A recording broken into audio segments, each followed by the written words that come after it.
ಅತಿ ಪರಿಶುದ್ಧವಾದ ನಾಮಕ್ಕೆ ಸ್ತೋತ್ರವಾಗಲಿ. ಮತ್ತೊಂದು ಆವೃತ್ತಿ ಪ್ರೀತಿಯ ಸಹೋದರಿಯರಿಗೆ ಎಲ್ಲರಿಗೂ ಯೇಸು ಕ್ರಿಸ್ತನ ನಾಮದಲ್ಲಿ ಜೀವವಾಣಿ ಎಂಬಂಥ ಈ ಕಾರ್ಯಕ್ರಮಕ್ಕೆ ನಿಮ್ಮನ್ನು ಸ್ವಾಗತಿಸುತ್ತಾ ಇದ್ದೇನೆ. ಕಳೆದ ವಾರದಲ್ಲಿ ನಾವು ಧ್ಯಾನಿಸಿದೆವು ದೇವರ ವಾಕ್ಯವನ್ನು. ಆ ವಾಕ್ಯದ ಮೂಲಕವಾಗಿ ದೇವರು ನಿಮ್ಮನ್ನು ಆಶೀರ್ವದಿಸಿದ್ದಾನೆ ಎಂಬುದಾಗಿ ನಾನು ನಂಬೋಳಾಗಿದ್ದೇನೆ. ಈ ಸಮಯದಲ್ಲಿ ಕೂಡ ಈ ಒಂದು ಅವಕಾಶವನ್ನು ಒದಗಿಸಿಕೊಟ್ಟ ದೇವರಿಗೆ ಸ್ತೋತ್ರ ಸಲ್ಲಿಸ್ತಾ ಇದ್ದೇನೆ. ಪುನಃ ನಾವು ದೇವರ ವಾಕ್ಯದಿಂದ ಇವತ್ತು ಧ್ಯಾನ ಮಾಡಿಕೊಳ್ಳೋಣ. ನಾವು ಯೆಶಾಯನಿಗೆ ಬರೆದ ಪ್ರವಾದನೆ ಗ್ರಂಥ, ಅದರ ಇವತ್ತಿನ ಧ್ಯಾನಕ್ಕೋಸ್ಕರ ನಾವು ಓದಿಕೊಳ್ಳೋಣ. 41ನೇ ಅಧ್ಯಾಯ ಅದರ 10ನೇ ವಾಕ್ಯವನ್ನು ನಾವು ಓದಿಕೊಳ್ಳೋಣ. ಯೆಶಾಯನು ಬರೆದ ಪ್ರವಾದನೆ 41ನೇ ಅಧ್ಯಾಯ 10ನೇ ವಾಕ್ಯದಲ್ಲಿ ನಾವು ಈ ರೀತಿಯಾಗಿ ಓದ್ತಾ ಇದ್ದೇವೆ. ಆ ವಾಕ್ಯವನ್ನು ನಾವು ಓದಿಕೊಳ್ಳೋಣ. ನೀನಂತೂ ಹೆದರಬೇಡ, ನಾನೇ ನಿನ್ನೊಂದಿಗಿದ್ದೇನೆ. ದಿಗ್ಭ್ರಮೆಗೊಳ್ಳದಿರು, ನಾನೇ ನಿನ್ನ ದೇವರು. ನಾನು ನಿನ್ನನ್ನು ಬಲಪಡಿಸುತ್ತೇನೆ, ಹೌದು ನಿನಗೆ ಸಹಾಯ ಕೊಡುತ್ತೇನೆ. ನನ್ನ ಧರ್ಮದ ಬಲಗೈಯನ್ನು ನಿನಗೆ ಆಧಾರ ಮಾಡುತ್ತೇನೆ ಎಂಬುದಾಗಿ. ಪ್ರೀತಿಯ ಸಹೋದರಿಯರೇ, ಈ ವಾಕ್ಯದಲ್ಲಿ ನಾವು ನೋಡುತ್ತಾ ಇದ್ದೇವೆ ದೇವರು ಮಾಡುವಂಥ ಒಂದು ಶ್ರೇಷ್ಠವಾದ ವಾಗ್ದಾನದ ಕುರಿತಾಗಿ ನಾವು ನೋಡುತ್ತಾ ಇದ್ದೇವೆ. ನೀನಂತೂ ಹೆದರಬೇಡ, ನಾನೇ ನಿನ್ನೊಂದಿಗಿದ್ದೇನೆ ಎಂಬುದಾಗಿ. ಅಲ್ಲಿ ಅನೇಕ ಸಂಗತಿಗಳನ್ನು ನೋಡ್ತಾ ಇದೆ. ಮೊದಲನೇದಾಗಿ ಹೇಳ್ತಾ ಇದ್ದಾರೆ, ನೀನಂತೂ ಹೆದರಬೇಡ, ನಾನು ನಿನ್ನೊಂದಿಗಿದ್ದೇನೆ ಎಂಬುದಾಗಿ. ನಂತರ ಸ್ವಾಮಿ ಹೇಳುತ್ತಾ ಇದ್ದಾರೆ, ದಿಗ್ಭ್ರಮೆಗೊಳ್ಳದಿರು, ನಾನೇ ನಿನ್ನ ದೇವರು. ಪುನಃ ಸ್ವಾಮಿ ಹೇಳ್ತಾ ಇದ್ದಾರೆ, ನಾನು ನಿನ್ನನ್ನು ಬಲಪಡಿಸುತ್ತೇನೆ, ಹೌದು ನಿನಗೆ ಸಹಾಯ ಮಾಡುತ್ತೇನೆ. ನನ್ನ ಧರ್ಮದ ಬಲಗೈಯನ್ನು ನಿನಗೆ ಆಧಾರ ಮಾಡುತ್ತೇನೆ ಎಂಬುದಾಗಿ ಇಲ್ಲಿ ದೇವರು ನಮಗೆ ವಾಗ್ದಾನ ಮಾಡುತ್ತಾ ಇದ್ದಾರೆ. ನಮಗೆ ಯಾವ ಯಾವ ಸಂದರ್ಭಗಳಲ್ಲಿ ಹೆದರಿಕೆ ಉಂಟಾಗುತ್ತದೆ ಎಂಬುದಾಗಿ ನಾವು ಈ ಲೋಕದ ಪ್ರಕಾರವಾಗಿ ಚಿಂತಿಸುವುದಾದರೆ, ನಮಗೆ ನಮ್ಮ ಭವಿಷ್ಯತ್ತಿನ ಕುರಿತಾಗಿ ನಾವು ಕೆಲವೊಮ್ಮೆ ಟೆನ್ಷನ್ ಮಾಡ್ಕೊಳ್ತೇವೆ. ಅಯ್ಯೋ, ನನ್ನ ಭವಿಷ್ಯ ಹೇಗಾಗ್ತದೆ, ಅಥವಾ ನನ್ನ ಮಕ್ಕಳ ಫ್ಯೂಚರ್ ಏನಾಗ್ತದೆ, ನನ್ನ ಫ್ಯೂಚರ್ ಏನಾಗ್ತದೆ, ನನಗೆ ಯಾರಿದ್ದಾರೆ ಸಹಾಯ ಮಾಡಲಿಕ್ಕೆ ದೇವರೇ ಎಂಬುದಾಗಿ ನಾವು ಅನೇಕ ಬಾರಿ ಹೇಳಿಕೊಳ್ಳುವಂಥವರಾಗಿರುತ್ತೇವೆ. ಅಥವಾ ಅನೇಕ ಬಾರಿ ನಮ್ಮಲ್ಲಿ ಆ ಒಂದು ನಿರಾಶೆಯ ಅನುಭವವನ್ನು ನಾವು ನೋಡಿಕೊಳ್ಳೋರಾಗಿದ್ದೇವೆ. ಆದರೆ ಸ್ವಾಮಿಯಲ್ಲಿ ದೇವರು ನಮಗೆ ವಾಗ್ದಾನ ಮಾಡುತ್ತಾ ಇದ್ದಾರೆ, ನೀನಂತೂ ಹೆದರಬೇಡ, ನಾನೇ ನಿನ್ನೊಂದಿಗಿದ್ದೇನೆ ಎಂಬುದಾಗಿ. ಎಷ್ಟು ಶ್ರೇಷ್ಠವಾದ ವಾಗ್ದಾನ ದೇವರು ನಮ್ಮೊಂದಿಗೆ ಮಾಡುತ್ತಾ ಇದ್ದಾರೆ. ಪ್ರಿಯ ಸಹೋದರಿಯರೇ, ಸಹೋದರಿಯರು ನಾವು ನೋಡುತ್ತೇವೆ, ಬಲಹೀನರಾದವರು. ನಮಗೆ ಕೆಲವೊಮ್ಮೆ ಅನೇಕ ಬಾರಿ ಅನೇಕ ಸಮಸ್ಯೆಗಳನ್ನು ನಾವು ಎದುರಿಸುವಾಗ ನಮಗೆ ಹೆದರಿಕೆ ಉಂಟಾಗುತ್ತದೆ. ಆದರೆ ಸ್ವಾಮಿ ಇಲ್ಲಿ ಹೇಳ್ತಾ ಇದ್ದಾರೆ, ನೀನಂತೂ ಹೆದರಬೇಡ, ನಾನೇ ನಿನ್ನೊಂದಿಗಿದ್ದೇನೆ ಎಂಬುದಾಗಿ. ಇಲ್ಲಿ ನಾವು ನೋಡ್ತಾ ಇದ್ದೇವೆ, ನಮಗೆ ಅನೇಕ ರೀತಿಯ ಹೆದರಿಕೆಗಳನ್ನು ನಾವು ಇಲ್ಲಿ ನೋಡುವವರಾಗಿದ್ದೇವೆ ನಮ್ಮ ಜೀವಿತದಲ್ಲಿ. ಆದರೆ ಯೇಸು ಸ್ವಾಮಿಯಲ್ಲಿ ನಂಬಿಕೆ ಇಟ್ಟಿರುವಂಥ ದೇವರ ಮಕ್ಕಳಾದ ನಮಗೆ ಯೇಸು ಸ್ವಾಮಿಯಲ್ಲಿ ಯಾವುದೇ ಕಾರಣಕ್ಕೂ ನಾವು ಆತನನ್ನು ದೃಷ್ಟಿಸದೆ ನಾವು ಹೋಗುವುದಾದರೆ ನಮಗೆ ಭಯ ಉಂಟಾಗುತ್ತದೆ. ಆದರೆ ಯೇಸು ಸ್ವಾಮಿಯನ್ನು ಮಾತ್ರ ನಾವು ದೃಷ್ಟಿಸಿ ನೋಡುವುದಾದರೆ ನಮ್ಮ ಜೀವಿತದಲ್ಲಿ ಭಯವೇ ಇರುವುದಿಲ್ಲ ಎಂಬುದಾಗಿ ನಾವು ನೋಡುತ್ತಾ ಇದ್ದೇವೆ. ಕೀರ್ತನೆ 56ನೇ ಅದರ ಅಧ್ಯಾಯದಲ್ಲಿ 3ನೇ ವಾಕ್ಯದಲ್ಲಿ ನಾವು ಈ ರೀತಿಯಾಗಿ ಓದ್ತಾ ಇದ್ದೇವೆ. ಅಲ್ಲಿ ಕೀರ್ತನೆಗಾರನು ಹೇಳುತ್ತಾ ಇದ್ದಾನೆ, ನನಗೆ ಹೆದರಿಕೆ ಉಂಟಾದಾಗ ನಾನು ನಿನ್ನಲ್ಲಿ ಭರವಸೆವಿಡುತ್ತೇನೆ ಅಥವಾ ಆಶ್ರಯಿಸಿಕೊಳ್ಳುತ್ತೇನೆ ಎಂಬುದಾಗಿ. ನೋಡಿ, ಅಲ್ಲಿ ಕೀರ್ತನೆಗಾರನು ಎಷ್ಟು ಶ್ರೇಷ್ಠವಾಗಿ ಒಂದು ಭರವಸೆಯ ಮಾತನ್ನು ಹೇಳ್ತಾ ಇದ್ದಾರೆ. ಅಲ್ಲಿ ನಾವು ನೋಡ್ತಾ ಇದ್ದೇವೆ, ನನಗೆ ಹೆದರಿಕೆ ಉಂಟಾದಾಗ ದೇವರೇ ನಾನು ನಿನ್ನ ಹತ್ತಿರಕ್ಕೆ ಬರುತ್ತೇನೆ ಅಥವಾ ನನ್ನ ಹೆದರಿಕೆಯನ್ನು ನಿನ್ನ ಬಳಿಗೆ ಹೇಳಿಕೊಳ್ಳುತ್ತೇನೆ ಎಂಬುದಾಗಿ ಅಲ್ಲಿ ಕೀರ್ತನೆಗಾರನು ಹೇಳುತ್ತಾ ಇದ್ದಾನೆ. ಪ್ರಿಯ ಸಹೋದರಿಯರೇ, ನಮ್ಮ ಹೆದರಿಕೆಯ ಸಮಯದಲ್ಲಿ ಅಥವಾ ನಮಗೆ ಭಯ ಉಂಟಾಗುವಂಥ ಸಂದರ್ಭಗಳಲ್ಲಿ ನಾವು ಏನು ಮಾಡಬೇಕು? ಕರ್ತನಾದ ದೇವರ ಮುಂದೆ, ಯೇಸುಸ್ವಾಮಿಯ ಮುಂದೆ ನಾವು ಹೋಗಿ ನಮ್ಮ ದುಃಖಗಳನ್ನು ಅಥವಾ ನಮ್ಮ ಹೆದರಿಕೆಗಳನ್ನು ನಾವು ಹೇಳಿಕೊಳ್ಳೋದಾದರೆ ದೇವರಲ್ಲಿ ಹೇಳ್ತಾ ಇದ್ದಾರೆ, ನೀನಂತೂ ಹೆದರಬೇಡ, ನಾನೇ ನಿನ್ನೊಂದಿಗೆ ಇದ್ದೇನೆ ಎಂಬುದಾಗಿ ದೇವರು ನಮಗೆ ವಾಗ್ದಾನ ಮಾಡ್ತಾ ಇದ್ದಾರೆ. ಪ್ರಿಯ ಸಹೋದರಿಯರು, ನಮ್ಮ ಸಮಸ್ಯೆಗಳ ಮಧ್ಯದಲ್ಲಿ ದೇವರು ನಮಗೋಸ್ಕರ ಕಾರ್ಯ ಮಾಡುವನಾಗಿದ್ದಾನೆ. ದೇವರೇ ನಿಜವಾಗಲೂ ನಮ್ಮ ಸಂಗಡ ಇದ್ದುಕೊಂಡು ನಮ್ಮನ್ನು ಧೈರ್ಯಪಡಿಸುವಾತನು ಆಗಿದ್ದಾನೆ ಎಂಬುದಾಗಿ ನಮಗೆ ಕಂಡುಕೊಳ್ಳಲಿಕ್ಕೆ ಸಾಧ್ಯವಾಗ್ತಾ ಇದೆ. ನಮಗೆ ಅನೇಕ ಸಮಯಗಳಲ್ಲಿ ಅನೇಕ ಶೋಧನೆಗಳ ಮಧ್ಯದಲ್ಲಿ ನಮಗೆ ಹೆದರಿಕೆ ಉಂಟಾಗುತ್ತದೆ. ನಾವು ತಿಳ್ಕೊಳ್ಳುತ್ತೇವೆ, ದೇವರೇ ನೀನು ಸಹ ನಮ್ಮನ್ನು ನೋಡುವುದಿಲ್ಲವೋ ಎಂಬುದಾಗಿ ಅನೇಕ ಬಾರಿ ನಾವು ದೇವರ ಹತ್ರ ಪ್ರಶ್ನೆ ಕೇಳುವರಾಗಿದ್ದೇವೆ. ಆದರೆ ದೇವರು ನಮ್ಮನ್ನು ಎಲ್ಲ ಪರಿಸ್ಥಿತಿಗಳಲ್ಲಿ ದೇವರು ನೋಡುವ ಆತನಾಗಿದ್ದಾನೆ. ದೇವರು ನಮ್ಮಿಂದ ಬಯಸುವುದಿಲ್ಲ ನಾವು ಆ ರೀತಿಯಲ್ಲಿ ಕೇಳಬೇಕು. ದೇವರೇ ನೀನು ನನ್ನನ್ನು ನೋಡುವುದಿಲ್ಲವಾ ಎಂಬುದಾಗಿ ನಾವು ಕೇಳಬೇಕೆಂಬುದಾಗಿ ದೇವರು ನಮ್ಮನ್ನು ಬಯಸುವುದಿಲ್ಲ. ಯಾಕಂದರೆ ನಾವು ದೇವರ ಮಕ್ಕಳಾಗಿದ್ದೇವೆ. ದೇವರ ವಾಕ್ಯದಲ್ಲಿ ನಾವು ನೋಡ್ತಾ ಇದ್ದೇವೆ, ದೇವರ ಮಕ್ಕಳಾದರೆ ನಾವೇನಾಗಿದ್ದೇವೆ? ಬಾಧ್ಯರಾಗಿದ್ದೇವೆ ಎಂಬುದಾಗಿ.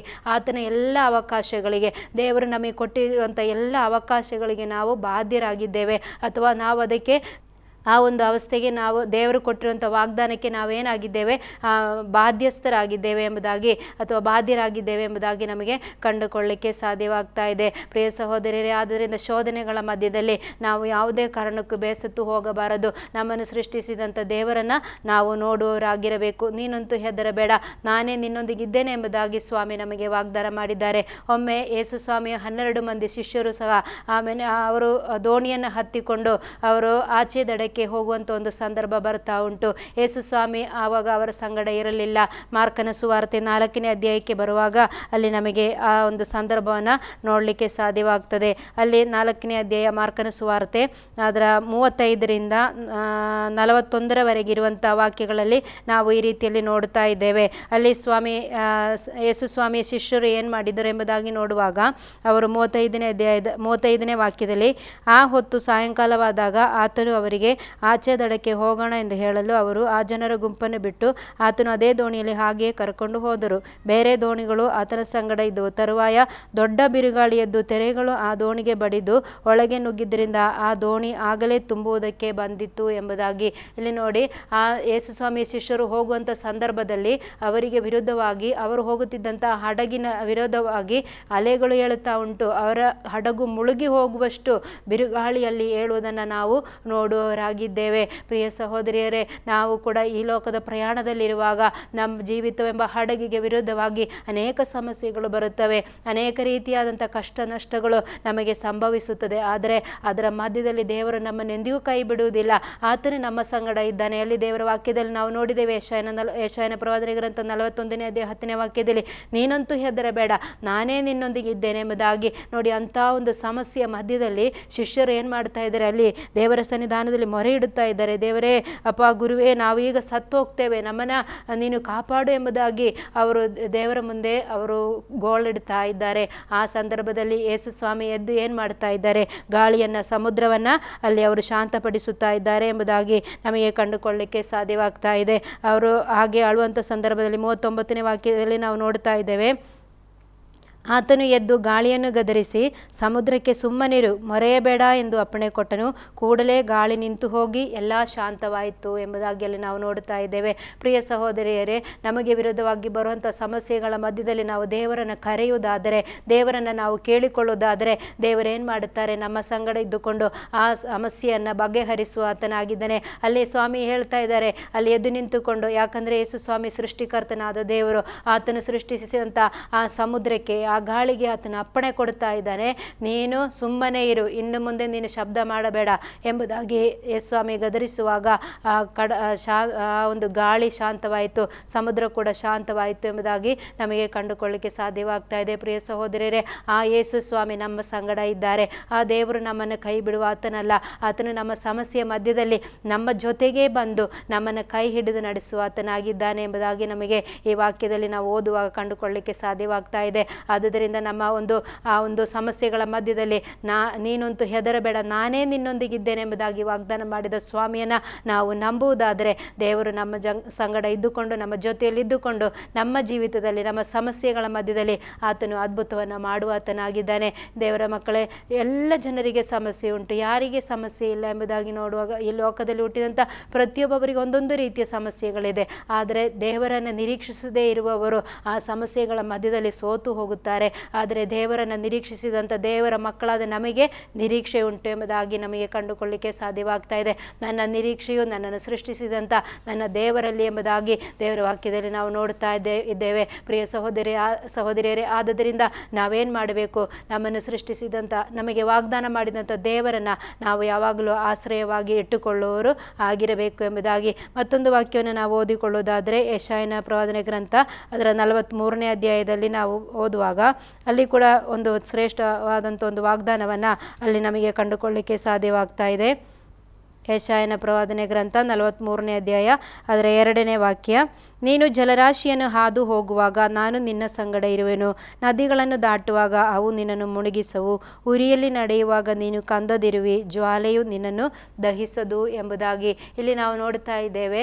ನೀನು ಸಮುದ್ರದ ಅಥವಾ ಜಲರಾಶಿಯ ಮಧ್ಯದಲ್ಲಿ ಹಾದು ಹೋಗುವಾಗ ನೀನು ಆ ಒಂದು ಜಲರಾಶಿಯಲ್ಲಿ ಮುಳುಗಿ ಹೋಗುವುದಿಲ್ಲ ಎಂಬುದಾಗಿ ದೇವರ ವಾಕ್ಯ ಕಲಿಸ್ತಾ ಇದೆ. ಪ್ರಿಯ ಸಹೋದರಿಯರೇ, ನಾವು ದಾಟಿ ಹೋಗುತ್ತಿರುವಂಥ ಯಾವುದೇ ಸಮಸ್ಯೆ ಆಗಲಿ, ಆ ನೀರಿನಂಥ ಅಥವಾ ದೊಡ್ಡ ಪ್ರವಾಹದಂಥ ಸಮಸ್ಯೆ ನಮ್ಮ ಮುಂದೆ ಇದ್ದರೂ ಕೂಡ ದೇವರು ಹೇಳ್ತಾ ಇದ್ದಾರೆ, ಅದರಲ್ಲಿ ನೀನು ಮುಳುಗಿ ಹೋಗಲಿಕ್ಕೆ ನಾನು ಬಿಡುವುದಿಲ್ಲ ಎಂಬುದಾಗಿ. ಯಾಕಂದರೆ ದೇವರ ಹಸ್ತವು ಅದು ನಮ್ಮನ್ನು ಕೈ ಹಿಡಿದು ರಕ್ಷಿಸುವಂಥ ಒಂದು ಹಸ್ತ.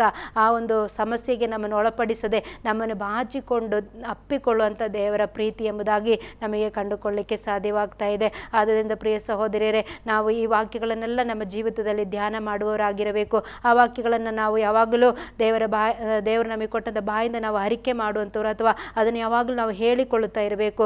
ಹೌದು, ದೇವರ ವಾಕ್ಯ ಹೀಗೆ ಹೇಳ್ತಾ ಉಂಟು, ಜಲರಾಶಿಯನ್ನು ಹಾದು ಹೋಗುವಾಗ ನಾನು ಅದರಲ್ಲಿ ಮುಳುಗಿ ಹೋಗೋದಕ್ಕೆ ನನ್ನ ದೇವರು ಬಿಡುವುದಿಲ್ಲ ಎಂಬಂಥ ನಂಬಿಕೆಯ ದೇವರ ವಾಕ್ಯಗಳನ್ನು ನಾವು ಆಡುವವರಾಗಿರಬೇಕು. ಆಗ ನಮ್ಮ ಜೀವಿತದಿಂದ ಸಮಸ್ಯೆಗಳು ತಾನೇ ದೂರವಾಗಿ ಹೋಗುತ್ತದೆ ಎಂಬುದಾಗಿ ನಮಗೆ ಕಂಡುಕೊಳ್ಳಲಿಕ್ಕೆ ಸಾಧ್ಯವಾಗ್ತಾ ಇದೆ. ದೇವರ ಮುಂದೆ ಅಥವಾ ದೇವರ ವಾಕ್ಯದ ಮುಂದೆ ಯಾವ ಸಮಸ್ಯೆಗೂ ನಿಲ್ಲಲಿಕ್ಕೆ ಸಾಧ್ಯವಾಗುವುದಿಲ್ಲ. ಯಾಕಂದರೆ ನಮ್ಮ ದೇವರು ಜೀವ ಸ್ವರೂಪನಾದ ದೇವರೆಂಬುದಾಗಿ ನಮಗೆ ಕಂಡುಕೊಳ್ಳಲಿಕ್ಕೆ ಸಾಧ್ಯವಾಗ್ತಾ ಇದೆ. ಇಲ್ಲಿ ನಾವು ನೋಡಿದ್ದೇವೆ, ಪುನಃ ನೋಡ್ತಾ ಇದ್ದೇವೆ, ಜ್ವಾಲೆಯು ನಿನ್ನನ್ನು ದಹಿಸದು. ನೀನು ಉರಿಯಲ್ಲಿ ನಡೆದು ಹೋಗುವಾಗ ಅಥವಾ ನೀನು ಬೆಂಕಿಯಲ್ಲಿ ನಡೆದು ಹೋಗೋದಾದರೆ ಅದು ನಿನ್ನನ್ನು ದಹಿಸುವುದು ಇಲ್ಲ, ಅಥವಾ ಅದು ನಿನ್ನನ್ನು ಖಂದಿಸದು ಎಂಬುದಾಗಿ. ಅಂದರೆ ಅದು ನಿನ್ನನ್ನು ಸುಟ್ಟು ಹಾಕುವುದಿಲ್ಲ ಎಂಬುದಾಗಿ ನಮಗೆ ಕಂಡುಕೊಳ್ಳಲಿಕ್ಕೆ ಇಲ್ಲಿ ಸಾಧ್ಯವಾಗ್ತಾ ಇದೆ. ಬೆಂಕಿ ಅಂತ ಪರಿಸ್ಥಿತಿ ನೋಡಿ, ಅಷ್ಟು ಒಂದು ಯಾವುದೇ ರೀತಿಯಲ್ಲಿ ಹೊರಗೆ ಬರಲಿಕ್ಕೆ ಆಗದೇ ಇರುವಂಥ ಒಂದು ಪರಿಸ್ಥಿತಿಯಲ್ಲಿ ನಾವು ಆಗಿರಬಹುದು. ಆದರೆ ಇಲ್ಲಿ ದೇವರು ಹೇಳ್ತಾ ಇದ್ದಾರೆ, ಅಂಥ ಪರಿಸ್ಥಿತಿಯಲ್ಲಿ ನೀನು ಇರುವುದಾದರೆ ನೀನು ಯಾವುದೇ ಕಾರಣಕ್ಕೂ ಸುಟ್ಟು ಹೋಗಲಿಕ್ಕೆ ನಾನು ಬಿಡುವುದಿಲ್ಲ, ಆ ಬೆಂಕಿಯೊಳಗಿಂದ ನಾನು ನಿನ್ನನ್ನು ರಕ್ಷಿಸಿಕೊಳ್ಳುತ್ತೇನೆ ಎಂಬುದಾಗಿ ಇಲ್ಲಿ ದೇವರು ನಮಗೆ ವಾಗ್ದಾನ ಮಾಡ್ತಾ ಇದ್ದಾರೆ. ನೋಡಿ, ನಾವು ದಾನಿಯೇಲನ ಪ್ರವಾದನೆ ಗ್ರಂಥಕ್ಕೆ ಬರುವಾಗ ಅಲ್ಲಿ 3 ಸಹೋದರರು, ದೇವರ ಮೇಲೆ ನಂಬಿಕೆ ಇಟ್ಟಂಥ ಯೆಹೂದ್ಯರ ಆದಂಥ 3 ಸಹೋದರರ ಬಗ್ಗೆ ನಾವಲ್ಲಿ ಓದುತ್ತಾ ಇದ್ದೇವೆ. ಶದ್ರಕ್, ಮೇಷಕ್, ಅಬೇದನಗೋ ಎಂಬಂಥ ಆ 3 ಸಹೋದರರು ಏನು ಮಾಡುತ್ತಾ ಇದ್ದಾರೆ, ಅವರು ಅಲ್ಲಿ ಒಂದು ದೇವರಿಗೆ ವಿರುದ್ಧವಾದಂಥ ಒಂದು ಕಟ್ಟಳೆ ಅಲ್ಲಿ ಅರಸನು ಮಾಡುತ್ತಾ ಇದ್ದಾನೆ. ನನ್ನನ್ನೇ ನೀವು ನಮಸ್ಕಾರ ಮಾಡಬೇಕು, ದೇವರಿಂದ ಇವತ್ತರಿಂದ ನೀವು ನನ್ನನ್ನು ಪೂಜಿಸಬೇಕೆಂಬುದಾಗಿ ಅಲ್ಲಿ ಅಪ್ಪಣೆ ಕೊಡುವಾಗ ಈ 3 ದೇವರ ಭಕ್ತರು ಅದಕ್ಕೆ ವಿರುದ್ಧವಾಗಿ ನಿಲ್ಲುತ್ತಾ ಇದ್ದಾರೆ. ಆ ಇಡೀ ಊರಿನ ಜನರೆಲ್ಲರೂ ಅಲ್ಲಿ ಆ ಅರಸನ ಒಂದು ಪ್ರತಿಮೆಯ ಮುಂದೆ ಅಡ್ಡ ಬೀಳುತ್ತಾ ಇದ್ದಾರೆ ಎಂಬುದಾಗಿ. ಆದರೆ ಈ 3 ಸಹೋದರರು ಮಾತ್ರ, ಅವರು ಹೇಳುವಂಥ ಮಾತು ನೋಡಿ, ನಾವು ಸೇವಿಸುವಂಥ ದೇವರು ನಮ್ಮನ್ನು ಬಿಡಿಸಿದರು, ಬಿಡಿಸದೆ ಹೋದರು, ನಾವು ಈ ಒಂದು ವಿಗ್ರಹದ ಮುಂದೆ ಅಡ್ಡ ಬೀಳುವುದಿಲ್ಲ ಎಂಬುದಾಗಿ ಅವರು ಸ್ಟ್ರಾಂಗ್ ಆದಂಥ ಒಂದು ತೀರ್ಮಾನವನ್ನಲ್ಲಿ ತೆಗೆದುಕೊಳ್ಳುತ್ತಾ ಇದ್ದಾರೆ ಎಂಬುದಾಗಿ ನೋಡಿ. ಹಾಗೆ ಅವರು ತೆಗೆದುಕೊಂಡಾಗ ಅವರಿಗೆ ವಿರುದ್ಧವಾಗಿ ರಾಜರು ಮತ್ತು ಅಲ್ಲಿದ್ದಂಥ ಜನರೆಲ್ಲರೂ ಎದ್ದರು. ಹಾಗೆ ಅವರಿಗೆ ಅಲ್ಲಿ ಒಂದು ದೊಡ್ಡ ಒಂದು ಬೆಂಕಿಯ ಒಂದು ಕೊಂಡಕ್ಕೆ ಅವರನ್ನು ಹಾಕುತ್ತಾ ಇದ್ದಾರೆ ಎಂಬುದಾಗಿ ನಮಗೆ ಕಂಡುಕೊಳ್ಳಲಿಕ್ಕೆ ಸಾಧ್ಯವಾಗ್ತಾ ಇದೆ. ಆದರೆ ಆ 3 ಭಕ್ತರು ಕೂಡ ತಮ್ಮನ್ನು ಸೃಷ್ಟಿಸಿದಂಥ ಜೀವ ಸ್ವರೂಪನಾದ ದೇವರನ್ನು ಅಲ್ಲದೆ ನಾವು ಬೇರೆ ಯಾರನ್ನೂ ಅಡ್ಡ ಬೀಳುವುದಿಲ್ಲ ಎಂಬಂಥ ತೀರ್ಮಾನದೊಂದಿಗೆ ಅವರು ಸ್ಥಿರವಾಗಿ ನಿಂತಾಗ ಅವರನ್ನು ಆ ಒಂದು ಕೆಂಡದಲ್ಲಿ ಹಾಕ್ತಾ ಇದ್ದಾರೆ. ಆ ಒಂದು ಬೆಂಕಿಯ ಒಂದು ಕೆಂಡಕ್ಕೆ, ಆ ಒಂದು ಗುಂಡಿಗೆ ಅವರನ್ನು ಹಾಕುತ್ತಾ ಇದ್ದಾರೆ. ಆ ಸಂದರ್ಭದಲ್ಲಿ ಕೂಡ ಅವರು ಯಾವುದೇ ಕಾರಣಕ್ಕೂ ಮನ ಸೋತು ಹೋಗದೆ ಅವರೇನು ಮಾಡಿದರು, ದೃಢವಾಗಿ ನಿಂತುಕೊಂಡಿದ್ದಾರೆ ಎಂಬುದಾಗಿ ನಾವು ನೋಡ್ತಾ ಇದ್ದೇವೆ. ಆ ಒಂದು ಬೆಂಕಿಯ ಮಧ್ಯದಲ್ಲಿ ಅವರಿಗೆ ಯಾವುದೇ ರೀತಿಯ ಒಂದು ಹಾನಿ ಉಂಟಾಗಲಿಲ್ಲ. ಅವರ ವಸ್ತ್ರಗಳು ಸುಟ್ಟೋಗಲಿಲ್ಲ, ಅವರ ಮೈ ಸುಟ್ಟೋಗಲಿಲ್ಲ, ಅವರ ಕೂದಲು ಸುಟ್ಟೋಗಲಿಲ್ಲ, ಏನೂ ಆಗಲಿಲ್ಲ ಅವರಿಗೆ. ಅಲ್ಲಿ ನಾವು ನೋಡ್ತೇವೆ, ದೇವರ ವಾಕ್ಯದಲ್ಲಿ 3 ನಾವು ಹಾಕಿದ್ದೇವೆ, ಆದರೆ 4ನೇವನದಾಗಿ ಇನ್ನೊಬ್ಬರು ಕೂಡ ಅವರ ಮಧ್ಯದಲ್ಲಿ ಇದ್ದಾರಲ್ಲ, ಅವನು ದೇವಕುಮಾರನಂತೆ ಕಾಣುತ್ತಾ ಇದ್ದಾನೆ ಎಂಬುದಾಗಿ ಅಲ್ಲಿ ಅರಸನು ಹೇಳುವಂಥದ್ದನ್ನು ನಾವು ನೋಡುತ್ತಾ ಇದ್ದೇವೆ. ಪ್ರಿಯ ದೇವರ ಮಕ್ಕಳೇ, ನಮ್ಮ ಸಮಸ್ಯೆಯ ಮಧ್ಯದಲ್ಲಿ 4ನೇವನಾಗಿ ನಮ್ಮ ದೇವರು ನಮ್ಮ ಜೊತೆಗೆ ಇರುವಾತನಾಗಿದ್ದಾನೆ. ಅಥವಾ ಒಬ್ಬನೇ ನೀ ಸಹೋದರಿಯರಾದಂಥ ನಾವು, ಅಥವಾ ನೀವು ಒಬ್ಬರೇ ಇರುವುದಾದರೆ, ಆದರೆ ನಿನ್ನ ಜೊತೆಗೆ 2ನೇವನಾಗಿ ದೇವರಿದ್ದಾನೆ ಎಂಬುದಾಗಿ ನೀನು ಮರೆಯಬಾರದು. ಇಲ್ಲಿ ನಾವು ನೋಡ್ತಾ ಇದ್ದೇವೆ, ಆ ಸಹೋದರರು ಆ ತೀರ್ಮಾನದಲ್ಲಿ ಅವರು ಸ್ಥಿರವಾಗಿ ನಿಂತರು ಎಂಬುದಾಗಿ. ಪ್ರಿಯ ಸಹೋದರಿಯೇ, ನೀನು ತೆಗೆದುಕೊಂಡಂಥ ತೀರ್ಮಾನದಲ್ಲಿ ನೀನು ಸ್ಥಿರವಾಗಿ ನಿಲ್ಲುವುದಾದರೆ ದೇವರು ನಿನ್ನನ್ನು ಕೈ ಬಿಡುವುದಿಲ್ಲ. ನಾವು ತೀರ್ಮಾನವನ್ನು ಬಿಟ್ಟು ಜನರು ಹೇಳುವಂಥ ಮಾತಿಗೆ ಹೆದರಿ ನಾವು ಹಿಂದೆ ಹೋದರೆ ದೇವರು ನಮಗೆ ಸಹಾಯ ಮಾಡಲಿಕ್ಕೆ ಬರುವುದಿಲ್ಲ. ನಾವು ಯಾವಾಗ ತೀರ್ಮಾನದಲ್ಲಿ ಸ್ಥಿರವಾಗಿ ನಿಂತುಕೊಳ್ಳುತ್ತೇವೋ ಆಗ ಮಾತ್ರ ದೇವರು ನಮ್ಮ ಸಂಗಡ ಇದ್ದಾನೆ ಎಂಬುದಾಗಿ ನಮಗೆ ಕಂಡುಕೊಳ್ಳಲಿಕ್ಕೆ ಸಾಧ್ಯವಾಗ್ತಾ ಇದೆ. ಯೆಶಾಯನ ಪ್ರವಾದನೆಯಲ್ಲಿ ನಾವು ನೋಡಿದ್ದೇವೆ, 43ನೇ ಅಧ್ಯಾಯದಲ್ಲಿ 2ನೇ ವಾಕ್ಯದಲ್ಲಿ ನೋಡಿದೆವು, ನೀನು ಉರಿಯಲ್ಲಿ ನಡೆಯುವಾಗ ನೀನು ಕಂದಿ ಹೋಗುವುದಿಲ್ಲ, ಜ್ವಾಲೆಯು ನಿನ್ನನ್ನು ದಹಿಸದು ಎಂಬುದಾಗಿ. ಬೆಂಕಿ, ಆ ಜ್ವಾಲೆ ನಿನ್ನನ್ನು ದಹಿಸುವುದಿಲ್ಲ, ಯಾಕಂದರೆ ದೇವರು ನಿಮ್ಮ ಸಂಗಡ ಇದ್ದಾರೆ. ಆದುದರಿಂದ ಪ್ರಿಯ ಸಹೋದರರೇ, ನಾನೇ ನಿನ್ನೊಂದಿಗೆ ಇದ್ದೇನೆ ಎಂಬಂತ ದೇವರು ವಾಗ್ದಾನ ಮಾಡಿ, ನೀನಂತೂ ಹೆದರಬೇಡ, ನಾನೇ ನಿನ್ನ ಜೊತೆಗಿದ್ದೇನೆ ಎಂಬುದಾಗಿ ದೇವರು ನಮಗೆ ವಾಗ್ದಾನ ಮಾಡಿದ್ದರಿಂದ ನಾವು ಯಾವುದೇ ಕಾರಣಕ್ಕೆ ಹೆದರಬೇಕಾಗಿಲ್ಲ. ಮುಂದೆ ನಾವು ನೋಡ್ತಾ ಇದ್ದೇವೆ, ದಿಗ್ಭ್ರಮೆಗೊಳ್ಳದಿರು, ನಾನೇ ನಿನ್ನ ದೇವರು. ಅದು ಕೂಡ ಸ್ವಾಮಿ ಹೇಳ್ತಾ ಇದ್ದಾರೆ, ನೀನು ಯಾವುದೇ ಕಾರಣಕ್ಕೂ ದಿಗ್ಭ್ರಮೆಗೊಳ್ಳಬೇಡ, ನೀನು ಹೆದರಬೇಡ. ಅಯ್ಯೋ ದೇವರೇ, ನನಗೆ ಮುಂದೆ ಏನು ಸಂಭವಿಸುತ್ತದೆ ಎಂಬುದಾಗಿ ದಿಗ್ಭ್ರಮೆಗೊಳ್ಳಬೇಡ, ನಾನೇ ನಿನ್ನೊಂದಿಗಿದ್ದೇನೆ ಎಂಬುದಾಗಿ ಎಷ್ಟು ಶ್ರೇಷ್ಠವಾದ ವಾಗ್ದಾನ ದೇವರು ನಮಗೆ ಮಾಡುತ್ತಾ ಇದ್ದಾರೆ. ಯೇಸು ಸ್ವಾಮಿ ಈ ಸತ್ಯವೇದದಲ್ಲಿ ನಾವು ನೋಡುತ್ತೇವೆ, ನಾನೇ ಎಂಬುದಾಗಿ ಹೇಳಲಿಕ್ಕೆ ಯೋಗ್ಯನಾದಂಥವರು ನಮ್ಮ ದೇವರೊಬ್ಬರೇ ಎಂಬುದಾಗಿ ನಮಗೆ ಕಂಡುಕೊಳ್ಳಲಿಕ್ಕೆ ಸಾಧ್ಯವಾಗ್ತಾ ಇದೆ. ನಾವು ನೋಡ್ತಾ ಇದ್ದೇವೆ, ಮಾರ್ತಾ ಮತ್ತು ಮರಿಯಳಿಗೆ ಇದ್ದಂಥ ಒಬ್ಬನೇ ಒಬ್ಬ ಸಹೋದರನ ಅಂತ ಲಾಜರನು ಆ ಒಂದು ದಿನದಲ್ಲಿ ತೀರಿ ಹೋಗುತ್ತಾ ಇದ್ದಾನೆ. ಆಗ ಇವರಿಬ್ಬರು ಸಹ ತುಂಬ ಮನನೊಂದು ಹೋಗಿ ಅವರು ಅಳುವಂಥ ಪರಿಸ್ಥಿತಿಯನ್ನು ನಾವು ನೋಡುತ್ತಾ ಇದ್ದೇವೆ. ಅವರ ಅಳುವಿಕೆಯ ಮಧ್ಯದಲ್ಲಿ, ಅವರ ಶೋಧನೆಯ ಮಧ್ಯದಲ್ಲಿ, ಅವರ ಸಮಸ್ಯೆಯ ಮಧ್ಯದಲ್ಲಿ ಯೇಸು ಸ್ವಾಮಿ ಅವರ ಬಳಿಗೆ ಬರುತ್ತಾ ಇದ್ದಾರೆ. ಅವರು ಯೇಸು ಸ್ವಾಮಿಯನ್ನು ಕಂಡ ಕೂಡಲೇ ಮಾರ್ತಾ ಮರಿಯಳು ಇಬ್ಬರು ಸಹ ಹೇಳ್ತಾ ಇದ್ದಾರೆ, ಸ್ವಾಮಿ ನೀನಿಲ್ಲಿ ಇದ್ದಿದ್ದರೆ ನನ್ನ ತಮ್ಮನು ಸಾಯುತ್ತಿರಲಿಲ್ಲ ಎಂಬುದಾಗಿ. ಆಗ ಮಾರ್ತಳಿಗೆ ಯೇಸು ಸ್ವಾಮಿ ಹೇಳ್ತಾ ಇದ್ದಾರೆ, ನೀನು ನಂಬು, ನನ್ನನ್ನು ನಂಬು, ಆಗ ಎಲ್ಲವೂ ಆಗುತ್ತದೆ ಎಂಬುದಾಗಿ, ನಂಬುವವರಿಂದ ಎಲ್ಲವೂ ಆಗುತ್ತದೆ ಎಂಬುದಾಗಿ ಸ್ವಾಮಿ ಹೇಳುವಾಗ ಅವಳು ಹೇಳ್ತಾ ಇದ್ದಾಳೆ, ಹೌದು ಸ್ವಾಮಿ ನಾನು ನಂಬುತ್ತೇನೆ, ಎಲ್ಲವನ್ನು ನಂಬುತ್ತೇನೆ. ಕಡೆಯ ದಿನದಲ್ಲಿ ಹೇಳ್ತಾ ಇದ್ದಾಳೆ ಮಾರ್ತಳು, ಕಡೆಯ ದಿನದಲ್ಲಿ ಪುನರುದ್ಧಾನದಲ್ಲಿ ನನ್ನ ತಮ್ಮನು ಸಹ ಎದ್ದು ಬರುತ್ತಾನೆ ಎಂಬುದಾಗಿ ನಾನು ನಂಬುತ್ತೇನೆ ಎಂಬುದಾಗಿ. ಆಗ ಯೇಸು ಸ್ವಾಮಿ ಹೇಳ್ತಾ ಇದ್ದಾರೆ, ನಾನೇ ಪುನರುತ್ಥಾನವೂ ಜೀವವೂ ಆಗಿದ್ದೇನೆ ಎಂಬುದಾಗಿ. ನೋಡಿ, ನಾನೇ ಎಂಬುದಾಗಿ ಹೇಳಲಿಕ್ಕೆ ನಮ್ಮ ಕರ್ತನು ಮಾತ್ರ ಯೋಗ್ಯನು ಎಂಬುದಾಗಿ ನಮಗೆ ಕಂಡುಕೊಳ್ಳಲಿಕ್ಕೆ ಸಾಧ್ಯವಾಗ್ತಾ ಇದೆ. ಇಲ್ಲಿ ನಾವು ನೋಡಿದ್ದೇವೆ, ದಿಗ್ಭ್ರಮೆಗೊಳ್ಳದಿರು, ನಾನೇ ನಿನ್ನ ದೇವರು.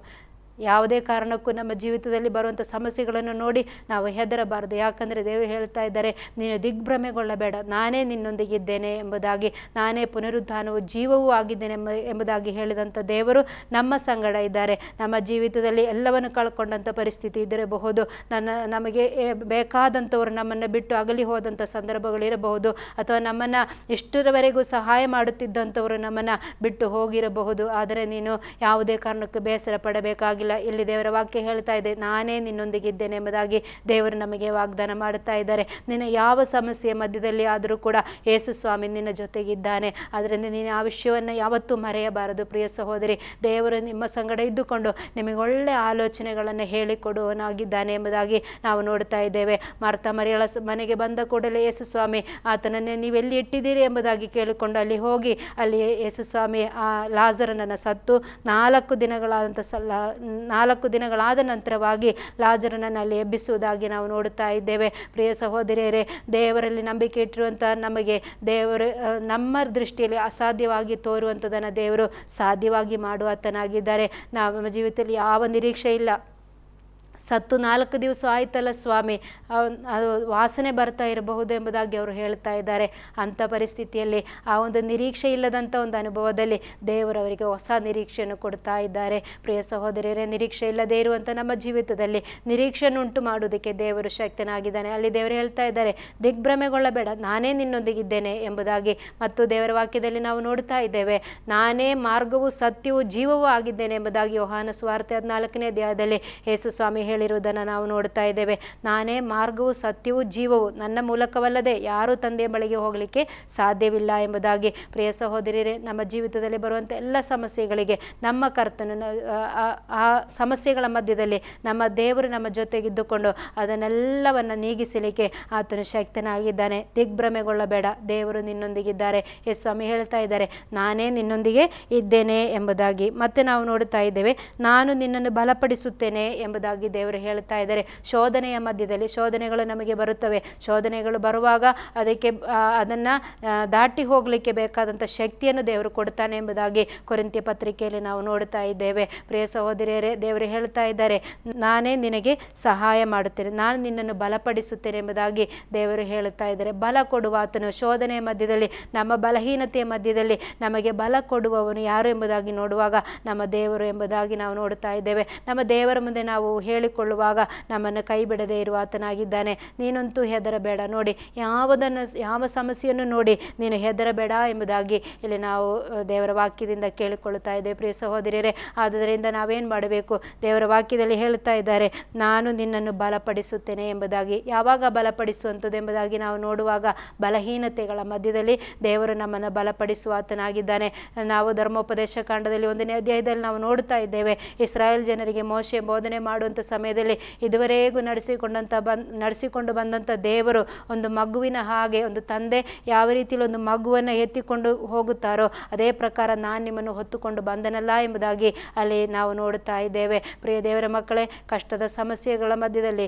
ಕಷ್ಟದ ಮಧ್ಯದಲ್ಲಿ ಸಮಸ್ಯೆಗಳ ಮಧ್ಯದಲ್ಲಿ ನಮ್ಮನ್ನು ಎತ್ತಿಕೊಳ್ಳುವ ಆತನು ನಮ್ಮ ದೇವರು ಎಂಬುದಾಗಿ ನಮಗೆ ಕಂಡುಕೊಳ್ಳಲಿಕ್ಕೆ ಸಾಧ್ಯವಾಗ್ತಾ ಇದೆ. ನಾವು ಚಿಕ್ಕ ಮಕ್ಕಳು, ನಮ್ಮ ಮಕ್ಕಳನ್ನು ನಾವು ಒಂದು ದಾರಿಯಲ್ಲಿ ನಡೆದುಕೊಂಡು ಹೋಗುವುದಾದರೆ, ಯಾವುದಾದ್ರೂ ಒಂದು ನದಿಯನ್ನು ದಾಟಬೇಕು ಅಥವಾ ಹಳ್ಳ ದಾಟಬೇಕು ಅಥವಾ ಒಂದು ಸೇತುವೆ ಬ್ರಿಡ್ಜ್ ದಾಟಬೇಕೆಂಬುದಾಗಿ ನಾವು ನೋಡುವುದಾದರೆ ಆ ಸಮಯದಲ್ಲಿ ನಾವೇನು ಮಾಡ್ತೇವೆ?